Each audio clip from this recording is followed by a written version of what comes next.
What is going on, YouTube? I am Prepper Princess, the author of Living on Almost Nothing. Oh, sorry about the camera shaking. If you are interested in purchasing my book, I will go ahead and leave a link down in the description box below. Okay, so here are some frugal things. Here are some bills that frugal people do not pay. So if you are paying for any of these bills, you might not be as frugal as you think that you are. All right, number one, cable. I mean, that's just a given right off the bat. I talk all the time on here about how it only costs $25, sometimes less, to get a Roku box or an Apple Fire Stick and do all of your streaming on there. There are so many movies and TV streaming is better than cable. Like, it has more options than cable, and you're not required to watch it at a specific time. Same thing with satellite TV, cable, that sort of thing. Number two, frugal people do not pay for streaming. Now, you're probably thinking like, wait, you just said that buy a streamer and instead of cable. The streaming apparatus, most TVs these days, when you buy a new TV, they're smart TVs, so you don't have to buy a Roku box. I have a Roku TV. They also have other TVs that are streaming TVs. People don't pay for streaming, so frugal people don't pay for streaming. So what is streaming? Streaming can cost money if you purchase a particular channel or service. Netflix, Amazon Prime, AMC Plus, Paramount, Disney, Hulu, those are all paid for streaming services. Now, if you're going to buy all of those things for, I don't know how much, $5, $10 a month, depending on which channel it is, you're going to be end up paying more, the same or more for streaming that you're already paying for cable. There are so many free streaming options available. I've gone over this on my channel, so if you look up Prepper Princess How to Get TV for Free, I actually go in there and show you how to put the streaming apps on the TV and stream them yourself. And then people always use the excuse, well, you have to pay for internet in order to get streaming. Don't give me that, because if you're watching me right now, you have internet. So you can't use that as an excuse. But there is Pluto TV, Free Flicks, even Amazon Prime. People pay for Amazon Prime. If you go into Prime Video, there are a ton of free movies available, even if you don't pay for Amazon Prime. Now, the way that these networks work, or these apps work, is 98% of the stuff that they offer, like on Netflix, 98% of the movies and TV shows that they offer are free on other apps. So there's the Little House on the Prairie. I'm just using that as an example. You can go over to Freevee and you can watch every episode of Little House on the Prairie ever made to your heart's content. From when they were originally on the prairie with Mr. Edwards and their house almost burned down, and then the Native Americans came and like stole their tobacco, all the way to when they blow up the town. Okay, you can watch the entire thing, and then Netflix will have Little House on the Prairie, just like Freevee does, just like everything else. But Netflix will have their own specific TV shows that they paid for to put only on that network. An example. Squid Games, Stranger Things, Orange is the New Black. Those are only available on Netflix, and they use those sort of like when you look at a grocery store ad and there's the front page. Those are the budget, the door breakers or the door busters, where people go in to get just that, and then the way that the grocery store works is they hope that you'll just get that and you'll see other stuff that you like and you'll buy that. Same thing with these streaming services. They have a few good ones. They've got the Stranger Things, the Squid Games, the Orange is the New Black. Those are the only ones I know of. But then all the other stuff is free everywhere else. So they're hoping that you'll stay for those particular shows, just like you'll buy the particular stuff and then you'll buy other stuff. Another thing that frugal people do not pay for is a gym.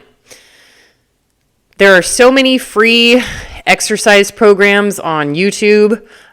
There is no need for a gym unless you are like a heavy weight. I mean, I'm not really against gyms that much because they've gotten so inexpensive over the years. Like Planet Fitness is like $10 or $12 a month. But if you're paying what I used to have to pay because it was the only place in town, like $65, $75 a month, and I didn't like going to the gym because it was always crowded and I always had to wait for a machine and it was just so irritating, I quit my membership. But if you're not using your membership, which is people will use them in January and February to get off that winter weight and to get their summer bod, and that's where the majority of the gyms make their money, is January and February, and then you just don't use it anymore, then you know what? Don't pay for the person that you think you want to be. Pay for the person that you are now. It's like somebody who's like a size 10 and they're like buying size 4s. They're like, that's the person you want to be, but it's not the person you are now. So let's just buy what you need for now. Buying your own weight set, you can probably get one cheap on Facebook Marketplace used. Maybe you can put it in the backyard on your patio and you can do your weights in there, instead of paying, well, if you're paying $10 a month at the gym, it's not that big of a deal. But if you're paying like $50 or more, it's kind of a big deal if you're not using it. The other thing frugal people don't pay for is new cars. So frugal people, we know that the car depreciates 20% a year after it's driven off the lot, and then 20% every year after that. So why not let somebody else pay for the depreciation the first year and just put a few thousand miles on it, 15,000 miles, and you can save 20% the next year, or 40% the year after that, or 60% the year after that. Let's let somebody else pay for the depreciation of the car. The next one is extended warranties. Frugal people do not pay for extended warranties. I read an article somewhere stating that only like 1 or 2% of people actually use the extended warranties of their products. I've only had an extended warranty one time, and it was for a very, very sentimental digital camera that I bought when I was like 18, and it was so sentimental to me. And I used the warranty because I got some sand in it, and they fixed it for free. And then it promptly got stolen while I was flying to Maui. Yeah, it got stolen in my luggage, along with some clothing and makeup and a carton of cigarettes. Don't judge me. I don't do that anymore. The next one is credit card interest. So frugal people don't pay credit card interest or late fees, banking fees, any sort of fees that they don't have to pay. So what do? You just basically stay on budget and you make sure that your credit card gets paid off every single month. The next one is late fees, which is similar to interest on a credit card. Similar. But we don't pay late fees. So we return our library books on time. We don't pay that 25-cent fee. We don't pay banking fees whenever possible, overdraft fees. A late fee would be like I guess that's with a credit card. Yeah, I don't know. I've paid mine off bi-weekly. I don't know. I'm very, I don't want to say I'm anal about it, but I just don't I like my credit card to say 0, like as often as possible. Duplicate bills is the next one. So frugal people do not pay duplicate bills. So if you've got a Netflix account and your husband has a Netflix account or your roommate has a Netflix account, you should only be using one. You should just be using one account. Same thing with pretty much anything. Car insurance. You don't want to pay double car insurance bills. And the next thing and the last thing that frugal people do not pay for is anything that you can do yourself. Me personally, the one that I get the biggest satisfaction out of is doing my own oil changes on my cars or car, like cars in the past is what I mean, not cars plural, like I have more than one, is my oil changes. So an oil change here, if you were to take it to a speedy oil change, it's up to over $100 now. That's insane.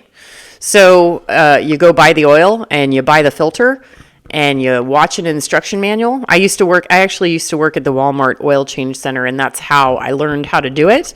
And I really liked that job. That was a fun job. And then they moved me inside and I quit. Working with customers, it's not for me. They were like, but you're so good with the customers. And I'm like, I know, I can hate somebody and have a smile on my face. And that's the joy of retail. But yeah, so anything you can do yourself. And I would say doing an oil change, maybe changing the dome light or the brake lights in your car is something that is super easy to do. You don't need any experience. Just, learn how to do it or call on a friend and have them teach you how to do it. It's actually really fun to do. And it saves so much time. I mean, it takes 10 minutes to do an oil change. But if you have to go somewhere and get your oil change, you have to wait for hours and hours and hours and hours. And then while you're in the store waiting for them to do the oil change, like at Walmart, you're going shopping. So your like $50 oil change is now like $250 because you went and bought everything that you didn't need. I did that too. I mean, I'm not exempt from that. I've done that in the past, but I don't need to do it anymore. So anything that you can do yourself, frugal people do that. So if you are paying for any of these things, you might not be as frugal as you think you are. I hope that you enjoyed this one. I thought it was a fun little quirky video. Do what you can with what you've got. Prepper Princess out. Oh, okay. Prepper Princess out this time. I promise.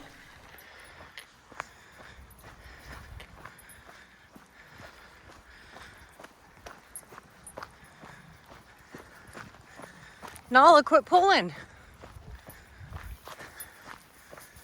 This way, Rocky. This way. This way. Good boy.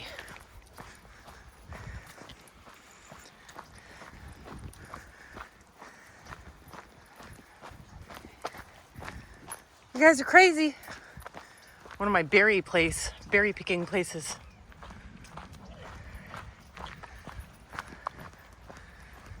It's about 15 feet high. High. No, this way. This way. Come on.